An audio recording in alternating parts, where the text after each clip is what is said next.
Nou gaan ons fokus op een van die ander lyne. Ons gaan fokus op Sem se lyn, een waarvan ons nou reeds gepraat het. Ons gaan hom highlight. Sem se seuns was Arpachshad, Elam, Assirië, Lud en Aram.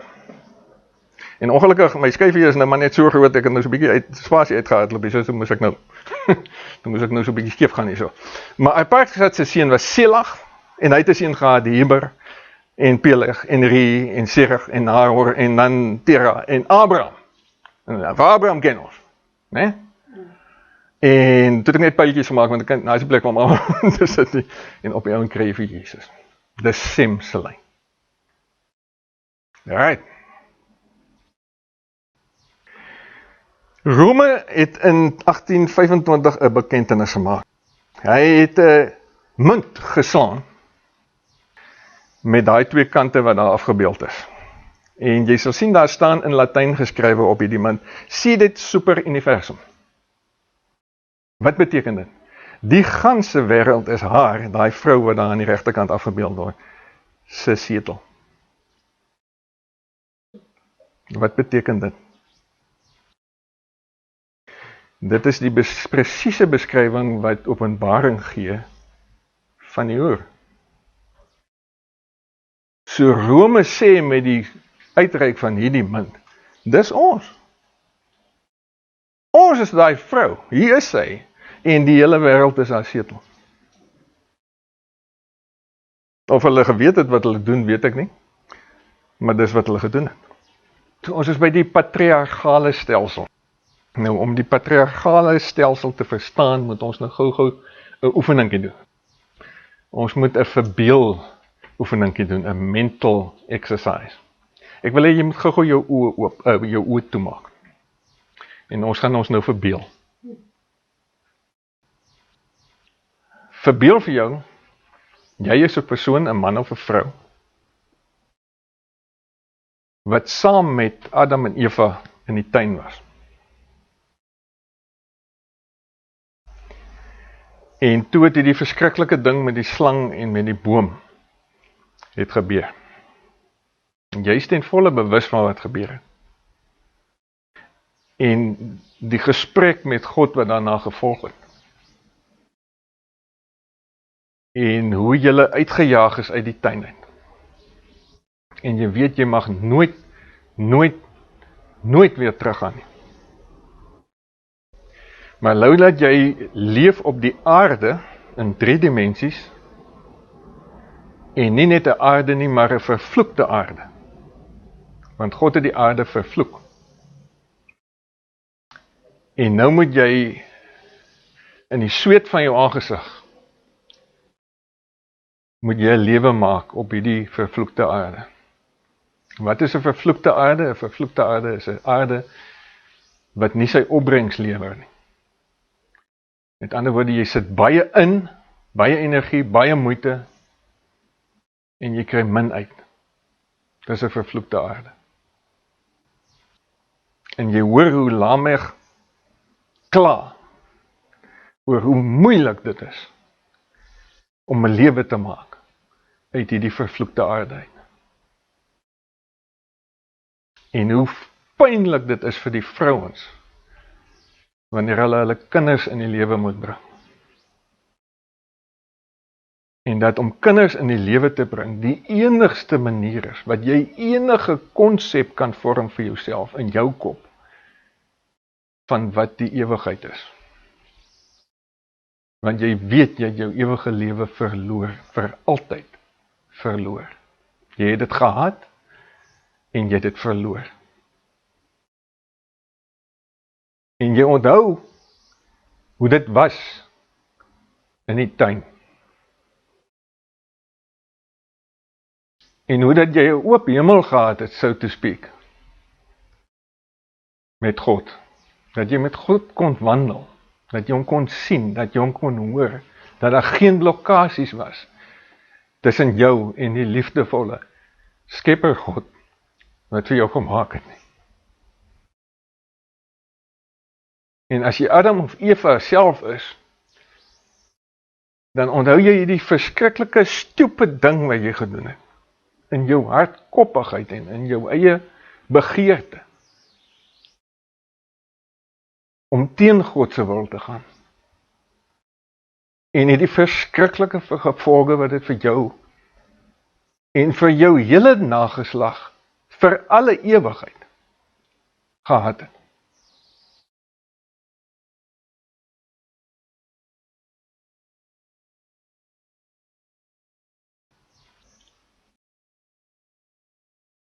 Jy kan my jou oë oopmaak.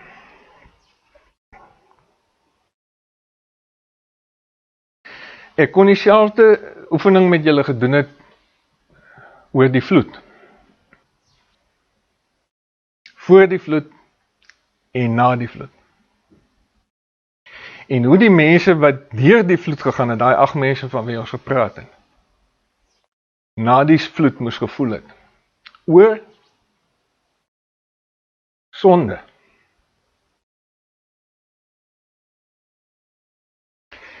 Dit was die tyd van die patriarge.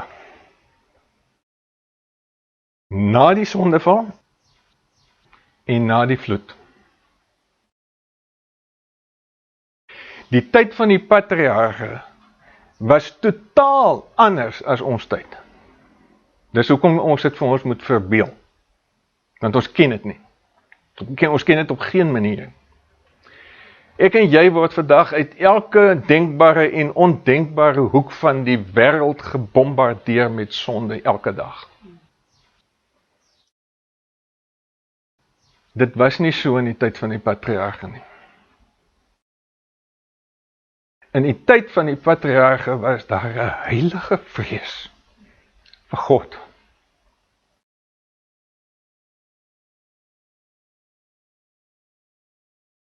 Want hulle het gesien wat sonde doen.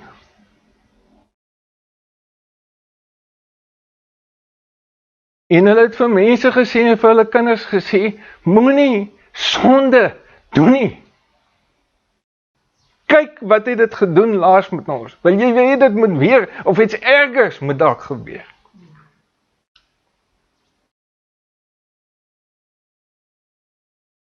En hulle was so ernstig daaroor, dat die geskrifte sê vir ons, dat die patriarge gesê het, as ek jou vang dat jy sonde doen, gaan ek jou doodmaak.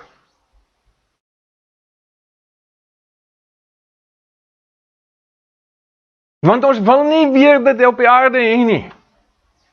Ons het gesien wat dit doen. Dit was die tyd van die patriarge.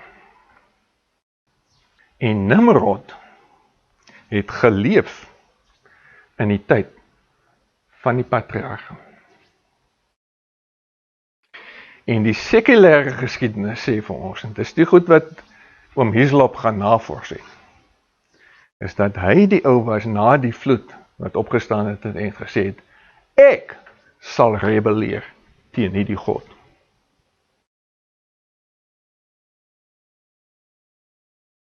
En nou kan jy vir jouself indink, wat was die spanning op die aarde tussen daai klompie mense wat destyds geleef het oor Nimrod. En hoe dit die aarde erger verdeel het in 2 kampe as wat Donald Trump met Amerika gedoen het.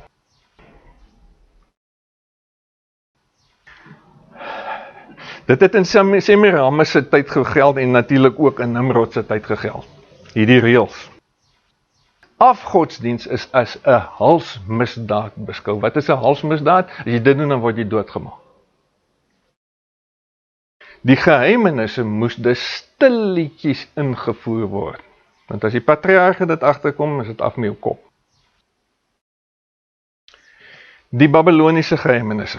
Ons het net toe gesê, dit is die naam van die godsdienstige stelsel, die religieuse stelsel wat Nimrod en sy vrou Semiramis in Babylon gevestig het. Wat was die doel daarvan? Dit is verskriklik belangrik dat ons dit verstaan. As ek vandag vir jou vra, wat is die doel van Christendom? Dan gaan ek verskillende antwoorde uit julle uitkry, maar ten minste iemand gaan sê, dit is om vir God te verheerlik. Nee? Ja. In die geheimenisse het dit nie gegaan oor 'n God nie. Dit het nie gegaan daaroor dat een of ander deity, een of ander godheid moet eer kry nie. alhoewel daar baie eerbewyse was. Die hoofdoel van die geheimenisse was om die wêreldbevolking aan Babylon te onderwerp. Babylon was die eerste ouens wat gespeel het met die gedagte van 'n one world order. Hulle het gesê, deur hierdie stelsel te implementeer, gaan ons die hele wêreld aan ons gesag onderwerp. Die priesters was die slim ouens van destyds. Daar was nie staatsskole soos wat ons vandag het, wat almal kan slim maak nie. Die priesters het alle kennis gemonopoliseer. Of dit heilige kennis was, en of dit sekulêre kennis was, maak nie saak nie. Hulle is die slim ouens, hulle is die ouens wat geweet het. Die priesters maak hierdie kennis, en dit was hoe die stelsel gewerk het, en hy het destyds gewerk, net soos wat hy vandag werk in geheime organisasies soos vrymeselarigheid. Die priesters maak hierdie kennis net aan ingelyfdes bekend. Die ander ouens wat nie ingelyf is nie weet nie. Die priesters is die bewakers van die kennis en die interpretasie van simbole. Hoekom die interpretasie van simbole? Want die kennis wat hulle het, maak hulle stapsgewys bekend aan die ingelyfdes. Hoe? Deur middel van allegorie, onthou julle? En dit maak gebruik van simbole. Dit is hoekom Albert Pike in sy boek Morals and Dogma, Albert Pike wat beskou word as die ou wat die Bybel sogenaamd van vrymeselarigheid geskryf het, Morals and Dogma, hy sê, Freemasonry is a system of morality portrayed by symbols, but veiled in allegory. Dis presies dit. En dit kom al baie lank al saam met ons aan, in hierdie wêreld van ons. Mense raak afhanklik van die priesters. Hoekom is hulle afhanklik van hulle? Want hulle het die kennis. Hulle weet hoe. Sonder priesters, luister mooi, kan niemand van sonde gered word nie. Want hulle weet hoe. As hulle jou nie help nie, dan gaan jy dit nie gedoen kry nie. En almal het daai tyd geweet wat is sonde, want die patriarge het gesê, don't sin.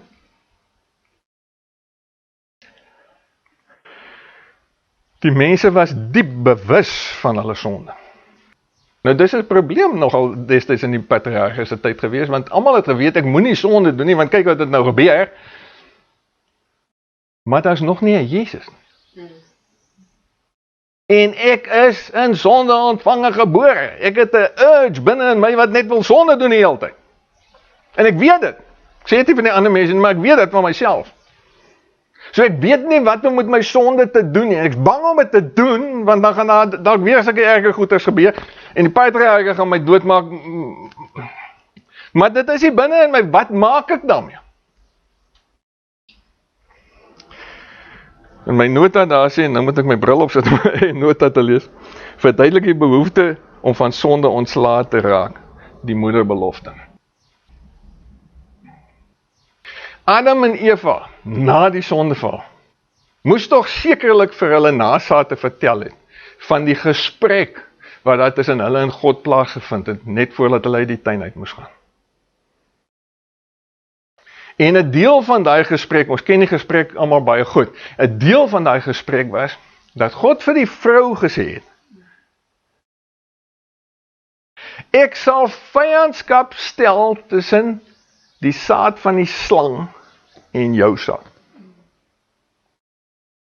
Jou saad, vrou, jou saad, sal hom die kop vermorsel. Maar sy saad, gaan jou saad, vrou, in die hakskeen byt. En die mense het geweet na die sondeval, daar kom 'n verlosser, daar kom 'n gesalfde, daar kom 'n Messias, een of ander tyd, wat ons gaan verlos van hierdie slang wat al die moeilikheid gemaak het. Maar in die proses gaan hy seer kry. Dis wat hulle geweet het. Die teoloog noem dit die moederbelofte. En dis al wat hulle geweet het, van wat om met sonde te maak. Dis asof hulle deur 'n sleutelgat geloer het na Jesus. Hulle kon nie mooi sien nie, hulle kon nie al sien nie. Net geweet, daar kom 'n verlosser. En dis die enigste hoop wat die ouens in die ou tyd gehad het. En dis waaraan hulle vasgehou het. Daar kom 'n verlosser, maar intussen, totdat die verlosser kom, het hulle nie geweet wat om met hulle sonde te maak. Kom ons vergelyk dit met die pausdom. Romeinse kerk kom in die apostelse tyd tot stand. Kan ons daaroor saamstem? Wie die kerk in Rome gestig? Die oorspronklike heel eerste kerk in Rome. Wie het dit gestig? Wat ons baie goed ken, sy naam was Paulus. Hy het 'n brief vir hulle geskryf en genoem, dis die brief aan die Romeine. Né? Ja. En in daai brief sê Paulus, die hele wêreld praat oor julle geloof. En Paulus was op baie plekke in die wêreld, so hy het min of meer geweet hoe groot is die wêreld van daai tyd geweet. En hy sê die mense is verstom oor hoe goed dit gaan met die kerk. Julle is godvrugtig. Dis 'n goeie kerk. Die evangelie is suiwer, want is Paulus se evangelie gewees wat hy vir hulle gegee het. Enige afgodsdiens is sterk teengestaan in daai kerk. Maar toe is die afgodsdiens stilletjies ingevoer, bietjie vir bietjie. Die priesters byvoorbeeld, weet ons vandag, is nie altyd verbied gewees om te trou nie. Ons gaan nou vir jou wys hoekom nie. In die katakombes onder Rome is daar inskripsies, graffiti, waar die priesters praat van hulle vir ons. Ons weet, dit was nie altyd soos wat dit vandag in die Rooms-Katolieke kerk is nie. Die korrupte fondamente stit nou 'n goddelose topstruktuur. En dis die katakombes, baie bekende foto onder Rome, waar die Christene hulle dienste gehou het, baie van hulle daar gebly en hulle dooies daar begrawe. Dis blykbaar 'n tamelike grillige plek om na toe te gaan. Ek was nog nie daar nie, ek was van julle daar. Die heidense wortels van die Romeinse biegsel. So ons gaan nou begin kyk na die Rooms-Katolieke kerk. Waar kom hy vandaan? Nou, wat die boek poog om te doen, is om die parallelle te skets tussen die ou Babylon van Irak, kom ons noem maar dit, die historiese Babylon, en dit wat vandag in die Rooms-Katolieke kerk gebeur. So dis wat ons gaan doen. So hoe kry ons daai parallelle in die hande om hulle met mekaar te vergelyk? Die Rooms-Katolieke kerk geen probleem nie, hy is nog vandag hier met ons kan kyk wat hy doen. Maar Babylon se goed is mos nou lank terug. Nie net lank terug is, baie lank terug. So ons gaan stukkies en brokkies daarvan uit die geskiedenis uit kan kry. Uit Bybelse geskiedenis uit sekulêre geskiedenis uit en uit mitologie uit. Wat is mitologie? Is baie ou geskiedenis wat simbolies, allegories met stertjies geraak het. Nou, met ander woorde, die tweede deel van ons vergelyking gaan ons soos 'n legkaart, soos 'n puzzle, gaan ons aan mekaar moet sit met stukkies en brokkies. Ons gaan nie al die stukkies kan kry nie, want dit is te ver terug. Maar, is dit nodig dat as jy 'n legkaart bou, om al die stukkies te hê, om te weet wat in die prentjie op die legkaart aangaan? Nee. Het jy al 'n legkaart gebou, en as jy klaar maak, dan is hy een stukkie weg. Maar jy weet wat in die prentjie aangaan. En jy kan 'n klomp stukkies uit daai legkaart uithaal, en jy weet nog steeds wat op die prentjie aangaan. Jy weet, hier staan 'n boom, hier is 'n klomp water. Jy weet maar nog meer, jy het nie al die stukkies nodig om te weet hoe lyk die prentjie nie. Jy het al die stukkies nodig om al die detail te weet, maar dis nie waarin ons belangstel. Reg. Ons soek die hooftrekke van hierdie storie. So dis hoe ons te werk gaan. Ons gaan die een weet ons, hy is nog hierso, ons kan vir hom bekyk. Die ander ene gaan ons met legkaartstukkies aan mekaar sit en dan gaan ons die parallelle trek. Ons gaan kyk na die heidense wortels van die Romeinse biegsel. Wat is 'n biegsel? Wie weet? Dis daai kassie, ons sien dit in die flieks, nee, ons ken dit nie eintlik hier in Suid-Afrika nie. Want daai kassie daar, sit 'n man met snaakse klere aan, gaan sit daar binnekant aan, en dan is daar so 'n grid, en dan kom sit die ou wat kom bieg, hy kom sit aan die ander kant van die grid, dan praat hy met die ou met die snaakse klere daar binnekant, deur hierdie grid, en dan bieg hy, en dan vertel hy al die sondes wat hy gedoen het. Jakobus sê, bely julle sondes eerlik teenoor mekaar. En dit is op hierdie teks wat die Romeinse kerk sy biechtstoel gebou het. So sê hulle. Wat hulle nie vir jou sê nie, is dat hierdie biegery in die Romeinse kerk is een rigting verkeer. Terwyl die teks sê, dit moet twee rigting verkeer wees. Julle moet julle sondes bely teenoor die priester. Nee, teenoor mekaar. In die Romeinse kerk bely die priester nooit. Net die gemeentelede bely. So nee, dit is nie gebou op hierdie teks nie. By die heidene gebeur dit as volg. Die heidene sê in hierdie geheimenisse, onthou die nasies het nou hulle geheimenisse uit Babylon uitgekry, elke kultuur het daarmee gemaak net wat hy wil, hy het vir die gode van Babylon ander name gegee, daar's ander stories gevorm daar rondom, die kern daarvan het dieselfde gebly, maar die detail het begin verander. En in hierdie rituele wat hulle op die oond in hierdie geheimenisse gedoen het, het hulle 'n dekmantel ingevoer en hulle sê, hierdie rituele is ongelooflik verhewe. Hoekom is dit so verhewe?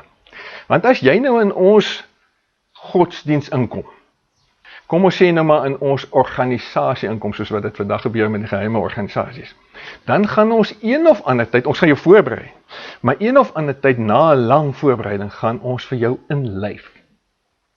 En wanneer jy ingelyf word, dan gaan jy, luister mooi, van aangesig tot aangesig kom met die gode.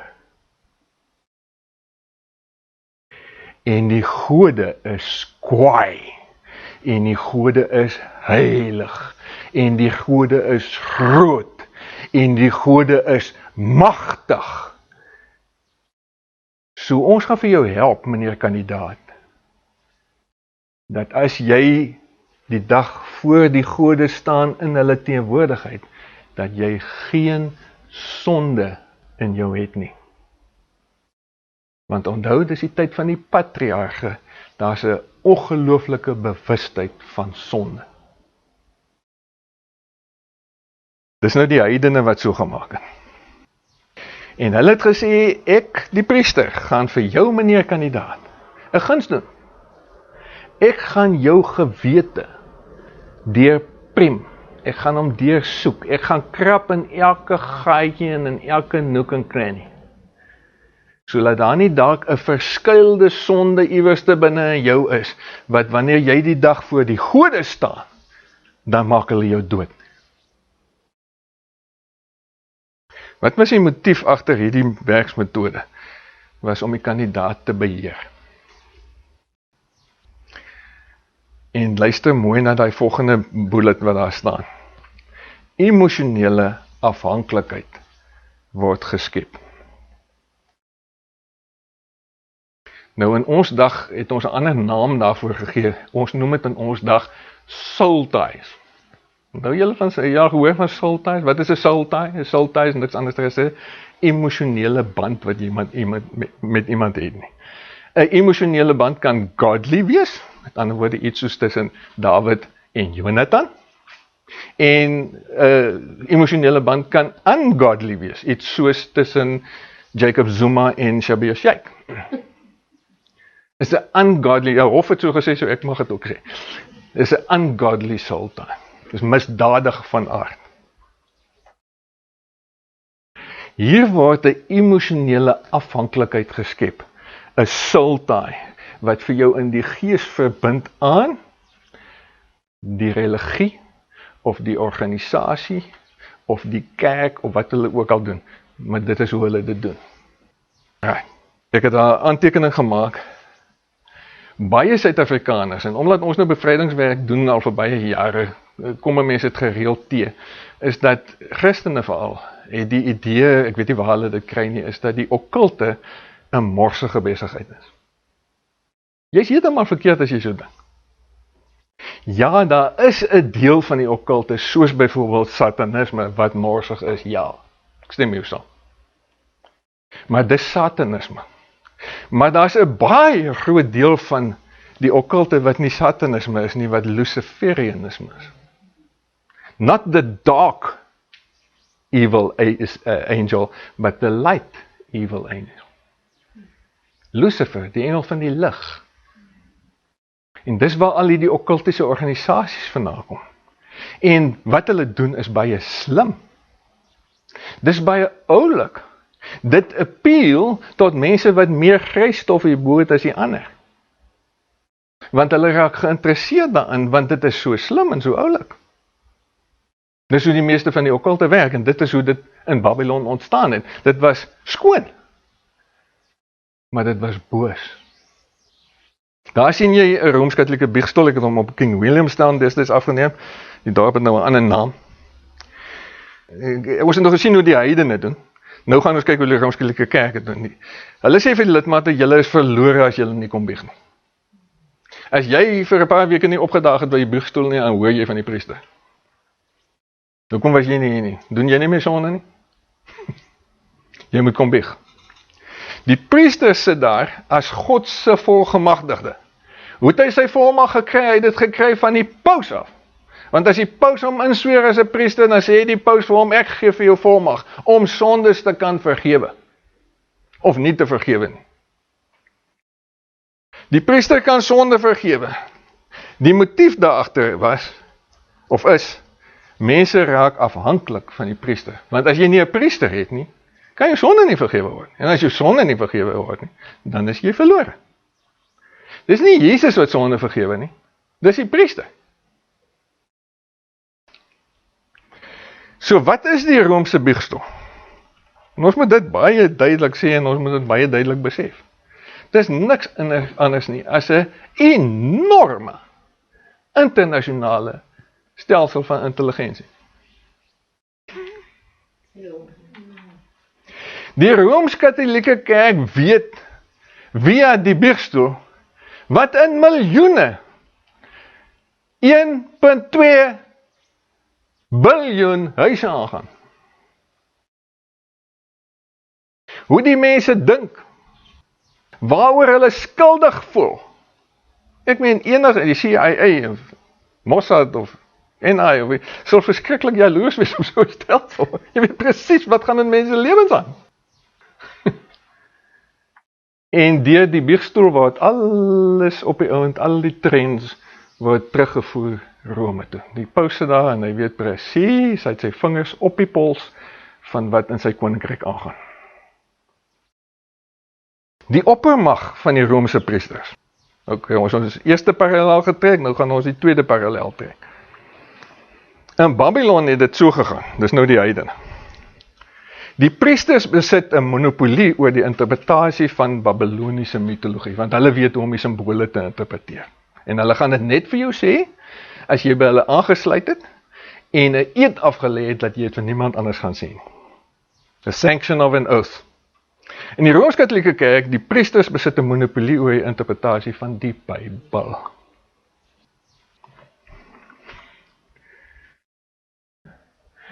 Hallo, Christen.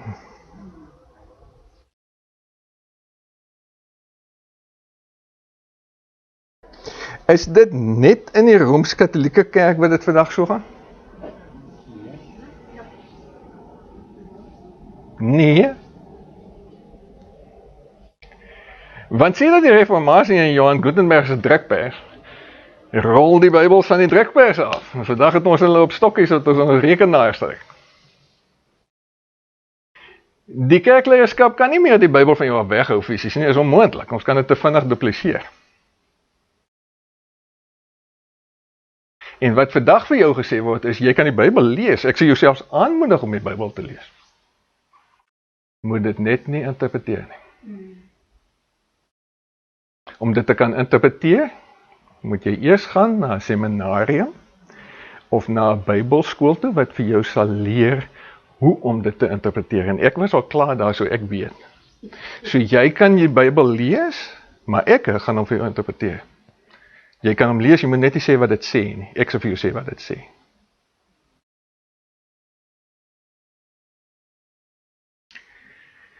If that is the case in your church, you are in a pagan church. Want dis hoe die heidene dit doen.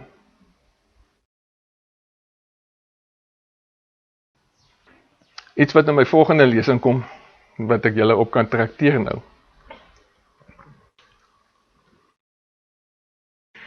Die aanleer en die onderrig van doktrines. Met ander woorde, ek is die leerling, ek leer dit aan, en ek het een of ander onderwyser wat dit vir my onderrig. Die aanleer en die onderrig van doktrines is gelyk aan indoktrinasie, is dit nie?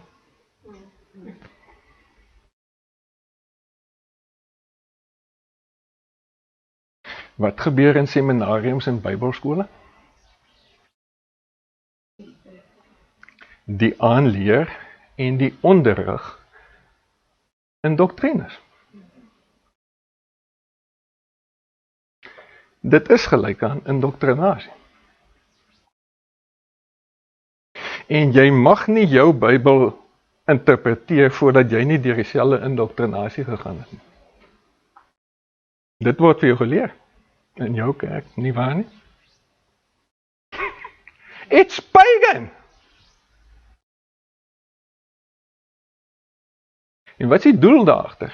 Net soos die heidene, beheer. Dis die doel daarachter. Ek het vir julle gesê, ek het vir julle baie slegte nuus die naweek. Almal in die Romeinse kerk moet soos die kerk glo. Moet, dis die Engelse must, nie have to nie, must. You must believe as the church does. En as jy dit nie doen nie, dan maak as jy dood. Nee, Eben, die Rooms-Katholieke kerk maak die mense dood nie, nie meer nie. Want hy mag nie meer nie, want hy sy mag verloor.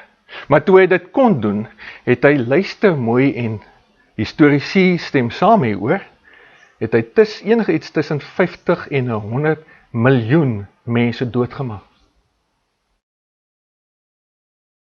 Nie skurke en moordenaars en diewe en skobbejakke nie, mense wat met hulle verskil het. Historici stem saam daaroor dat dit die grootste menseslagting in die geskiedenis van die mensdom is, aan die hand van die Rooms-Katholieke kerk, en as hy weer die mag kry om dit te doen, sal hy dit weer doen, want dieselfde moordgees sit nog steeds binne in daai kerk. Die enigste slagting wat in die mense geheugenis hiermee kan kompeteer, is die Chinese revolusie onder Mao Zedong. Maar die Rooms-Katholieke klop hulle nog steeds. Almal moet soos die kerk glo. Die kerk mag sy eie geloof na willekeur verander, maar nie jy nie. Die priester se oppergesag laat hom min of baie geloof uitdeel. Hy besluit hoeveel geloof mag jy hê. Die oppermag van Romeinse priesters, kom ons kyk gou 'n bietjie meer detail daarna. Jesaja sê, die mense wat die waarheid deur hulle ongeregtigheid probeer onderdruk. Hoe het die Rooms-Katholieke kerk in die verlede die waarheid onderdruk? Weet julle?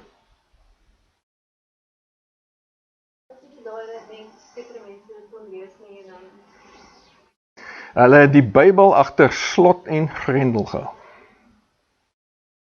En as jy gevang is met 'n Bybel of 'n Bybelfragment in jou besit, dan is jy brandstapel toegestuur. Hoekom? Hoekom kan 'n kerk sulke goed doen? Ons kerke kan nie sulke goed doen nie.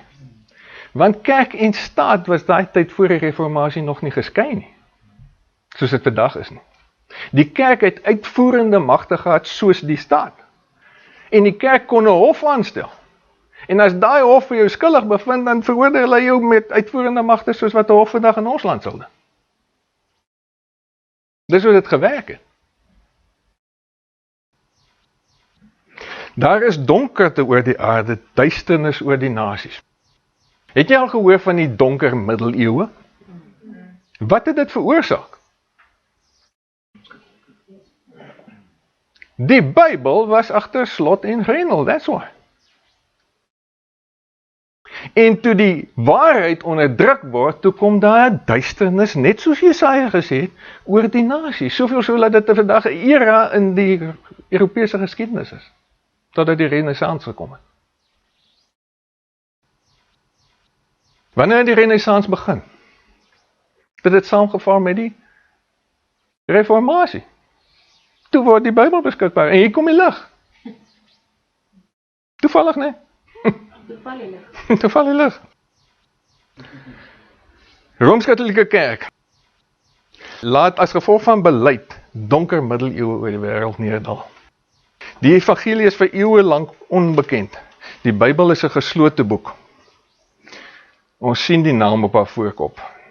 Verborgenheid, of dan nou geheimenis, die groot Babylon. En jy moet leer, kind van die Here, om daai naam te herken wanneer jy hom sien. En dit is wat ek vir jou gaan uitlig in hierdie lesing. Dat ons die goed rondom ons kan begin herken vir wat dit is. Ook in die kerk. Die Rooms-Katolieke Kerk se beleid was destyds dat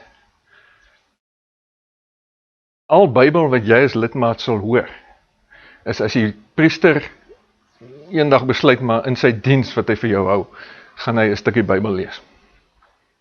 En hulle het dit nie baie gedoen nie. Die Bybel is glad nie belangrik in die Rooms-Katolieke Kerk nie, so hulle lees min uit hom uit. En wanneer hulle hom gelees het, dan het hulle vir hom gelees uit die Vulgaat. Die Latynse Bybel. Jy het nie 'n koeking klou wat daai ou daarvoor lees nie. En dis al wat jy van die Bybel geweet het, is die bietjies in Latyn wat jy dalk op 'n Sondag in die kerk kry. So jy as lidmaat het 'n klou gehad wat in die Bybel staan. En as jy probeer het om agter te kom wat daar staan, en jy's nie opgelei, en jy's nie deur die skool van indoktrinasie soos die priesters nie, dan reken ons mee op. Alle afgoderry begin in Babylon. Babylon was die hoofbron van alle afgodsdiens. Historiese feite bevestig hierdie feit. Zoronas, Bunsen, Lavard, Overhoff en Macrobius stem saam. En hy haal hulle aan en hy wys vir jou waar in hulle boeke dit staan. Antieke skrywers. Die volgende nasies se religie het dus hul oorsprong in Babylon. Fenisië, Egipte, Griekeland en die Romeine. Hoekom daai lande? Wat herken jy van hulle? Hulle het almal baie bekende mitologie. En ons gaan 'n bietjie krap in daai mitologie. Die strategie om te bewys dat die pauselike Rome en die Babyloniese stelsels presies dieselfde is, moet ons die ooreenkomste tussen die pauselike stelsel en die Babyloniese geheimenisse bepaal. Daar is die twee vir jou afgebeeld, die setel van die een in die Vatikaan in Rome, en die setel van die ander ene in Babylon, die laaste Pontifex Maximus van Babylon. Sy naam was Belshazzar. Ons lees van hom in die Bybel. Wie was die Pontifex Maximus? Dis 'n titel wat baie belangrike individue in die geskiedenis gedra het en vandag nog dra. Die Pontifex Maximus is in die ganse heidense wêreld erken as die hoof van heidendom, die hoë priester van heidendom. En Belshazzar was die laaste een in Babylon. Toe lig die Mediërs en die Perse sy pale vir hom daar in Babylon, op daai aand wat die hand geskrywe het. Hiervoor sal ons 'n historiese legkaart moet saamstel uit die Fenisiese, Egiptiese, Griekse en Romeinse geheimenisse. So kom ons gaan kyk daarna. Die antiekheid van een God. Die Babyloniërs het talle mindere gode aanbid, maar hulle het duidelik een hoofgod aanbid. Hoekom? Want dit was die mense van die antiekheid. Hulle het by Adam en Eva geleer, daar's net een God. Hy sê nie, laat ek mense maak na my beeld nie. Hy sê, laat ons mense maak na ons beeld. Hy is 'n drie eenheid, maar daar's net een God. En hulle het dit geweet. Hy was die oneindige, almagtige skepper en opperste oor alles. So ook in Egipte, onder die Gote, die IJslanders en in Hindoeïsme, en weer eens gaan die loop en hy haal hulle aan en hy gaan wys dat sy stelling waar is. So al daai nasies het geweet daar is een God. Van die antiekheid af het hulle dit geweet. Die konsep van een God onder die Hindoes Die Hebreëse woord ram beteken die genadige of die medelydende een. En dit is geassosieer met die baarmoeder of die binnegoed as setel van medelij. En dit is waar die Hindoe god Brahma sy naam gekry het, van die Hebreëse woord Ram af. Hoekom? Want Hebreëus is 'n baie antieke taal, en het ontstaan voordat die Hindoeïsme ontstaan het, en hulle het dit daar gaan haal. Wie is Brahma?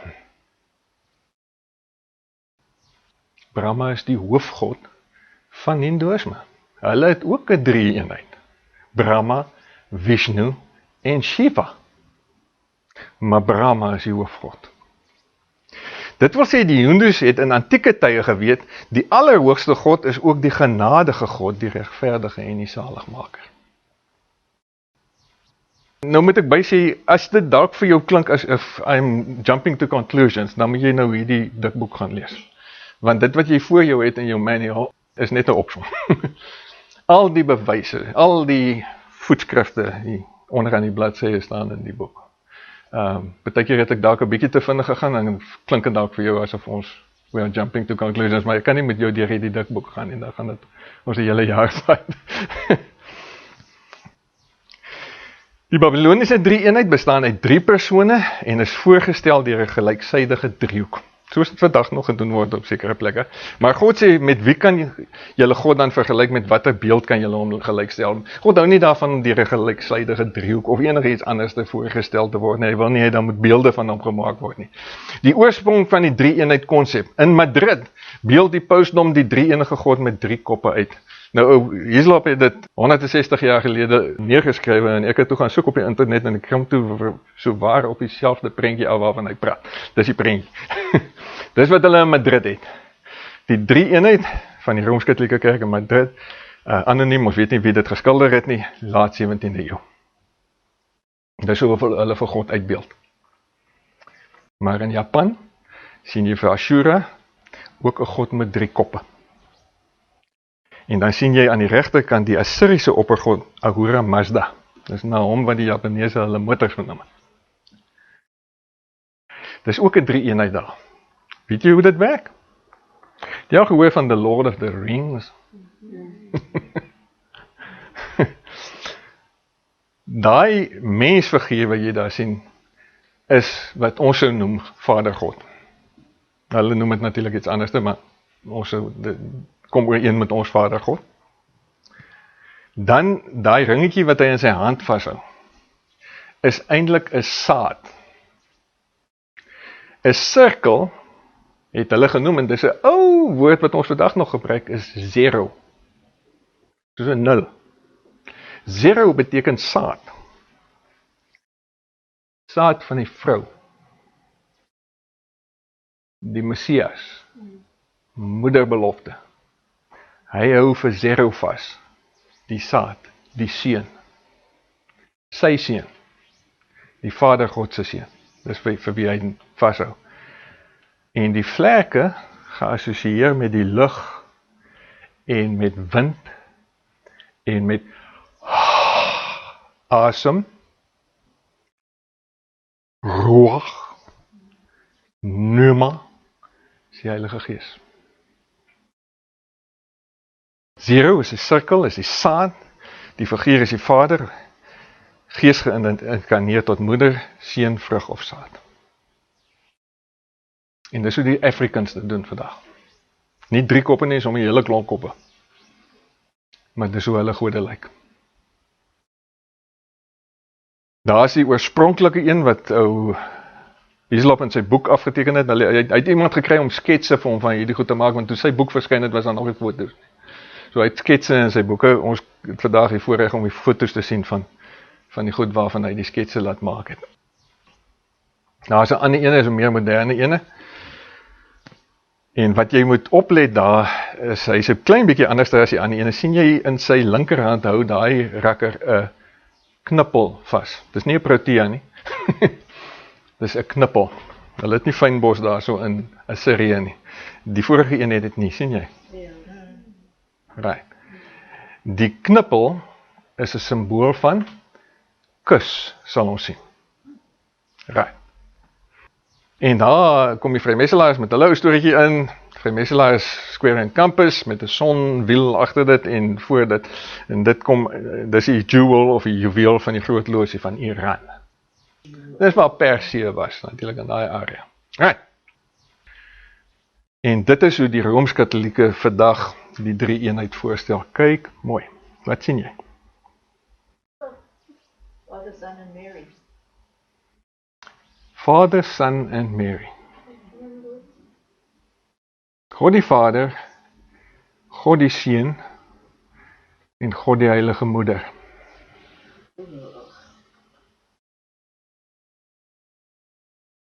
En wat ek wil hê jy moet oplet in daai ikonografie, en dis moderne goed hierdie. Dis nou nie lank terug so goed nie, dis vandag so goed.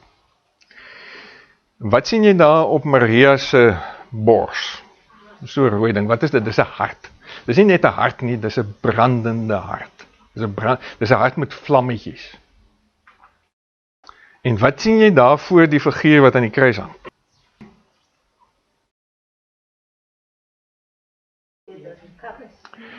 'n wynglas, dit lyk of dit 'n wynbeker dalk van metaal of goud of iets is. En wat's bo dit? Die wafer dingetjie. Die sonsimbool. En wat gebeur? Is die wafer dingetjie, die sonsimbool, gaan binne in die wyn in die glas in. Wat is die simboliek daarvan? Manlik en vroulik. Die songod, die maangodin. En hulle het seks met mekaar. En as hulle seks gehad het met mekaar, wat bring hulle dan voort? 'n seun wat hier aan die kruis hang. Wie's die vrou in hierdie seks? Hierdie vrou. Dis sy, dis haar seun. Dis die Rooms-Katolieke Kerk se drie eenheid. Is die Rooms-Katolieke Kerk 'n kerk by any flight of the imagination? Op geen moontlike manier. Dis 'n full-blown okkultiese organisasie wat die doktrines leer van die geheimenisse wat in Babylon ontstaan het en gevestig is deur Nimrod, die reus, die Nephilim en sy vrou Semiramis, die hoer. En ek vir myself gesê, as ek deur hierdie hele lesing gaan met al die feite en goeders wat ons vir mekaar moet sê, en al die moeite moes doen vir maande om hierdie lesing saam te stel, ons kan een iemand uit die Rooms-Katolieke Kerk uithou, dan is dit die moeite werd. Is Amerikaanse presidente intelligente mense?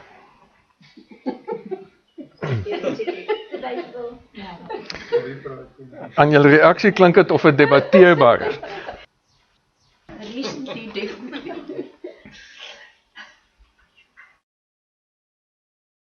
Wel, hulle is dalk nie die skerpste potlode in die pakke nie, maar hulle is ook nie die stompstes nie.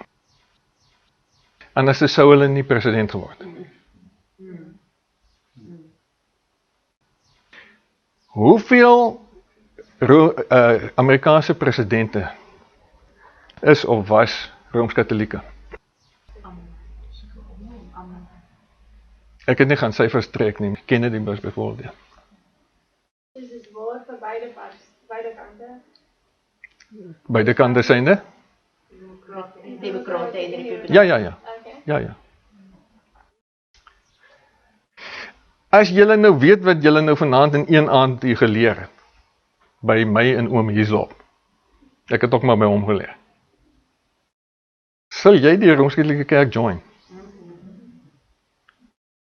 Nou, hoekom join baie intelligente mense? Miljoene van hulle. Hoe intelligent is hulle? Kom ek sê vir julle hoe intelligent is hulle. 'n man in die naam van Loyola, Ignatius Loyola, het 'n beweging gestig in hierdie kerk, genaamd die Jesuïte. En hulle het 'n klomp universiteite reg oor die wêreld. En as ons slim akademici wat gestudeer het aan die teologiese fakulteit van Stellenbosch of van Tikkies of van Vrystaat of van PE op 'n televisiedebat met hulle moet debatteer oor die Bybel, dan bewe ons ouens se broeke.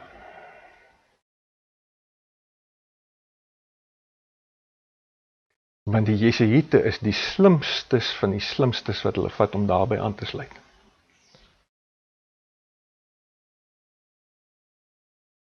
Dis nie dom mense wat in hierdie kerk aansluit nie. En hoekom sluit hulle dan aan? Is dan so obvious.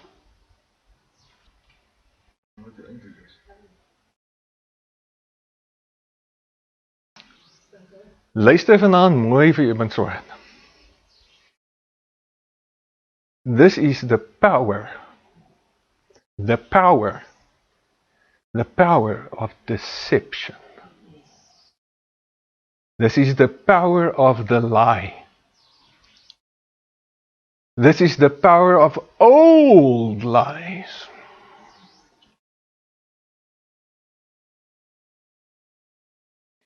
Dis so sterk dat hulle tussen 1.2 en 1.5 biljoen mense mislei. En hulle is nie almal dom nie. En is so obvious. En dis hoekom ons hierdie goed weer moet doen. That's why we have to revisit the facts so that the new generation will know and stay away. En sodat die nuwe generasie sal weet, wanneer hulle hierdie vrou sien, dis sy. Dis sy. Dit staan op haar voorkop. Kan dit mis nie. Maar jy moet weet waarvoor om te kyk. Amen. Ons sien mekaar môre aand weer. Kom ons sê net dankie. Here Jesus, baie dankie vir vanaand.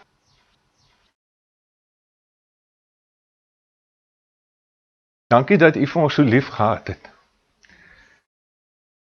Dat U voordat U die skrif afgesluit het, dat U 2 hele hoofstukke hier aan bestee het, om vir ons te waarsku.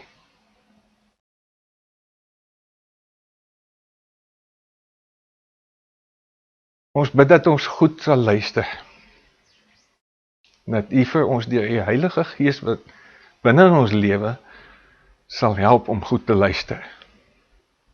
En dat alles wat waarheid is, op ons geesmens gegrafeer sal word deur U Gees. En dat alles wat leuns is, dat ons dit net gewoon se vergeet en nooit weer daaraan dink nie. Dankie dat ons so bevoorreg is dat ons die waarheid mag ken. Dat U dit met ons gedeel het. Dat U vir ons so lief gehad het, dat U vir ons wil red. Dat U vir ons lief gehad het voordat ons U lief gehad het.